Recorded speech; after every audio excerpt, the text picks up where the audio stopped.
Hello everyone, this is a quick update on the UI for my game engine. So we have tabs now. You can hover over them, they highlight. You can click on them to go to different views. I've done about 6 hours of work since the last update. So this is where progress was before we started. You can still drag around these different windows. It still has different tabs, but they don't highlight when you hover over them, and you can't actually click them or switch between them. I've started recording my screen in the hopes that I can use it for these videos, but honestly nothing interesting really happened. It was just kind of tweaking little things over and over, and most of the bugs that I found weren't even that interesting.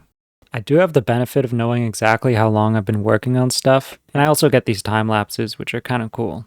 I honestly have no clue how to do update videos for this sort of thing, because I don't want to spend too much time on the videos and take away from the actual work that I'm doing, but also just the nature of what I'm doing right now is not that interesting. And I don't really know how to format these videos either. If I should do like more updates or show kind of like everything that happened while I was making it. I also want to keep these videos short so that I can make more of them and kind of figure out what works on YouTube, because right now these videos are getting no views.